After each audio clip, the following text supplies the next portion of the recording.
Considérez une pendule. Vous savez à quoi servent les aiguilles? Les aiguilles me montrent ce qu'il y a à l'intérieur de la pendule. Si je vois que les aiguilles sont immobiles, je sais que la pendule est arrêtée, que ses rouages ne fonctionnent plus. Si les aiguilles donnent une fausse indication, si la pendule avance ou retarde, je sais qu'il y a à l'intérieur de la pendule quelque chose qui ne va pas. De la même manière, le caractère montre ce qui se passe à l'intérieur. Le caractère est la preuve que l'amour de Dieu remplit le cœur ou non. Il y a des chrétiens qui trouvent que c'est plus facile d'être heureux et saint à l'église ou dans une réunion de prière ou dans le travail pour le Seigneur fait avec zèle et ardeur que dans la vie quotidienne, dans leur rapport journalier avec leurs femmes, leurs enfants et leurs domestiques, qu'il est plus facile d'être saint et heureux en dehors de son foyer qu'à la maison. Où est donc l'amour de Dieu? Il est en Christ. Dieu a préparé pour nous une rédemption merveilleuse en Christ. Et il veut faire de nous des créatures surnaturelles. Frères et sœurs bien-aimés en Christ, avons-nous appris à le vouloir aussi, de tout notre être, à le demander et à l'entendre? Et puis, il y a la langue. Nous parlons quelquefois de la langue quand nous parlons d'une vie meilleure et du repos de la foi. Mais pensez un instant à la liberté que beaucoup de chrétiens donnent à leur langue.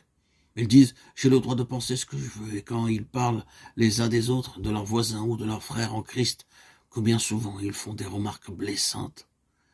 Dieu me garde de prononcer des paroles méchantes, qu'il ferme ma bouche si je ne puis parler avec affection. Mais ce que je dis est un fait. Combien souvent on trouve parmi les chrétiens qui travaillent ensemble dans la même œuvre des critiques acerbes, des jugements précipités, des paroles dépourvues de bienveillance, un mépris secret, une secrète condamnation des autres. Comme l'amour d'une mère couvre ses enfants et se complaît en eux, comme elle a une tendre compassion pour leurs faiblesses ou leurs manquements, ainsi devrait-il y avoir dans le cœur de chaque chrétien un amour maternel pour chacun de ses frères et sœurs en Christ. Avez-vous désiré cela? L'avez-vous recherché?